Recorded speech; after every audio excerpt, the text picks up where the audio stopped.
an opportunity to ask me to look at the picture. So I'm thinking to myself, now's not a good time to ask me to look at the picture, because I got the dean right behind me, and I cannot have him catch me with that picture. So I ran as fast as I could, and I gotta tell you, with all those kids grouped around me, we actually looked like, almost like we were in a marathon race. And it was crazy. When they discovered I didn't want them looking at the picture, they left me alone. We went our separate ways, and I ran all the way, literally all the way to my PE class. So I went by the day like nothing was wrong, and I did my PE class. Now the question I was asking myself, did I get away with it? Okay? Did I get away with it? Because if I didn't, my stepmom and my adoptive dad will know what happened as soon as I got home. So I ended up thinking, okay, here's where the real reveal takes its place. Here's where I know for a fact if I got away with it or not. So I get on the bus, and I'm a little scared because I'm thinking, okay, hopefully I got away with it. Hopefully I got away with it. I'm hoping I got away with it. And I tell you, what I didn't know is I had a big surprise waiting for me. Nothing bad, but a big surprise waiting for me. As I get off that bus, I'm walking, and I have all these thoughts in my head. Did the teacher or the dean call them up to ask about it? Did the dean say something to them? Just like he normally did with all the other times I was singing and dancing and entertaining my friends. Did he say something? So I'm like, okay. I'm like thinking, Chad, breathe. It's not the end of the world. You're just going to find out if you got away with it or not.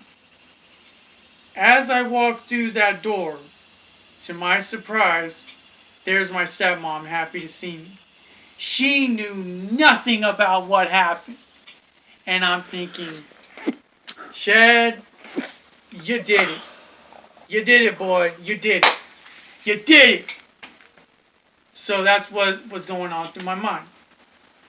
So I go to my room, knowing my stepmom's happy to see me, not suspecting a thing, and quietly I'm like, yes, yes, yes, yes, yes, yes! I got away with it. Literally, I got away with it. The whole thing. I literally got away with it. No teachers getting mad. No adoptive dad coming at me, cussing me like a sailor, yelling at me like a drill sergeant. None of that. And it felt great. I tell you, it felt amazing. So to make sure I continue getting away with it, I did the honors of taking the picture out of the wallet, and I hid it in the closet. It had to be a one-time thing in order to get away with it. I thought to myself, if I brought that picture back, I wouldn't have gotten away with it. So to continue getting away with it, I made that experience a one-time thing. And I hid it, and it felt great. They never knew I had it. They never knew anything about the picture. That's what I want. And I succeeded in doing so. So the next day shows up, and here's what was going on through my brain. I'm thinking, is anyone else going to ask about it? Unfortunately, some girls asked about it. They're like, can we look at the picture? I'm like, sorry, don't have it. If you wanted to look at it, you should have been around yesterday. And they're like, oh, that's too bad. I'm like, yeah, it is. It was a one-time thing. some kids still talked about it. I told them, shh, be quiet. I don't want anyone finding out about it. Because there's faculty going around the whole entire school, and if word got out, I'd get in trouble. They stayed quiet. Everybody stayed quiet. They talked about it. Gossip went around. Some kids claimed that doing what I did, it felt like I was getting away with murder. Technically not. Supposedly, yeah. Well, murder to my education, if you will, but lucky for me, that wasn't the case. I didn't stay in that high school for long. Unfortunately, my adoptive dad and stepmom decided to move to Bartow towards the end of the school year, which meant another school for me, and I couldn't finish up the rest of the semester because my adoptive dad knew he'd have to, knew he'd have to drive all the way to Lakeland for me to go to school. He didn't want that. So, once again, it's a new school, a new place, a new life, new friends, the whole 9 yards. But for what I didn't know, and keep this in mind, that new school was going to bring out the Dr. Q side even more than what I've done before. Now, you're probably wondering, is the Q days over now? Not exactly.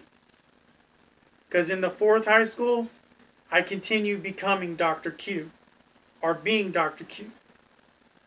And the fun thing is about it, you're going to uncover that a lot more girls had a crush on me, and one girl was going to take her crush to a different level, or want to take it to a different level. And me, I would have to make a very hard decision, one of the hardest decisions I'd make in my life. Or supposedly I thought it was hard, but it was going to be a very difficult decision. So, I end this by saying, God bless. You take care of yourselves. And this has been part 9. And by the way, I'm sorry for the technical difficulty with the previous video, but I had to continue it this way because there was so much information I didn't want to redo it. But y'all take care. God bless. And I look forward to the next part. Bye.